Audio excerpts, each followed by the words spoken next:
6 years ago, the Chinese marched across the line of control in eastern Ladakh, occupied our territory, beat up the Indian army, which just stood there bruised and bewildered. Maps have been quietly redrawn, and India is now bowing to its Chinese military masters, who are now closing in on our cities in order to subjugate us to their will. Meanwhile, the Indian economy is dead, floundering, gasping for breath. Markets are a mirage. Investors are fleeing.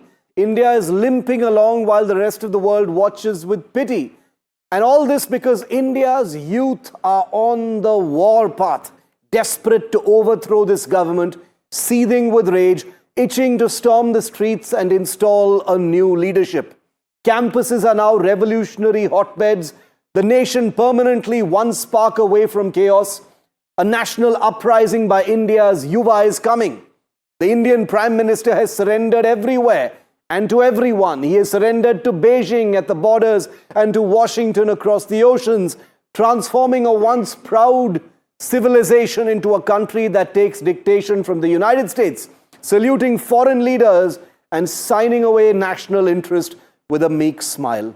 Democracy is dead because votes have been hijacked on an industrial scale, and the Constitution is apparently moments away from being mauled beyond recognition. We live, my friends, in a bleak, dystopian, apocalyptic India. Almost cinematic, except this is the India we live in according to only one person, leader of the opposition, Rahul Gandhi. Now here is the inconvenient problem for Mr. Gandhi. It's called reality. The very army general Rahul has been quoting in Parliament over the last 48 hours, former Chief of the Army Staff, General Manoj Mukund Naravane, is on record saying not an inch of Indian territory has been lost to the Chinese, and that the Indian army fought back the Chinese bravely at every level. So if Rahul Gandhi believes the general's unpublished book, as he should, why does he ignore the general's words on China? The economy that Rahul calls dead is being described globally as one of the fastest growing major economies in the world. India today is a key driver of global growth, even as the world struggles in the post-COVID landscape. Even Trump has hailed India. The youth that Rahul expects to flood the streets are largely busy doing something else. They're not acting like the youth in Nepal and elsewhere. Here in India, the youth are studying, they're working, they're building startups, chasing opportunities, rising from poverty, trying to build better lives. Discontent most definitely exists.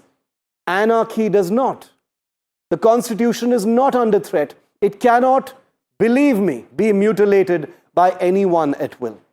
And that is precisely why it has survived wars, emergencies, coalitions, and collapses.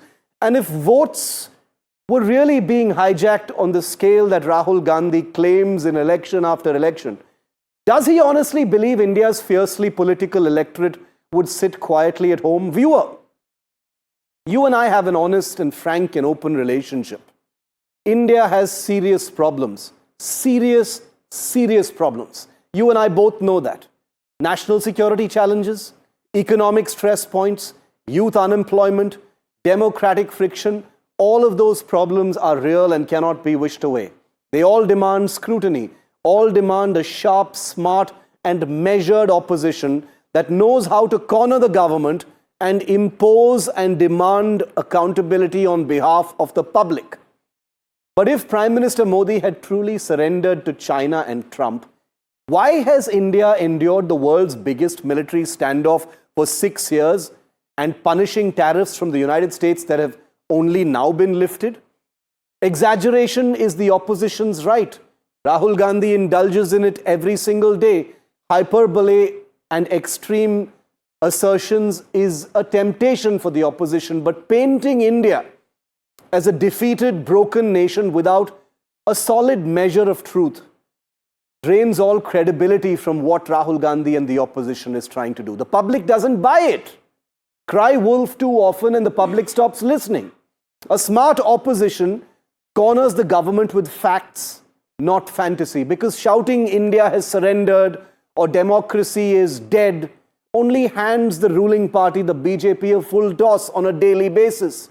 You just saw the Commerce Minister Piyush Goyal speak not about the trade deal in specific, but only attacking Rahul Gandhi. Why?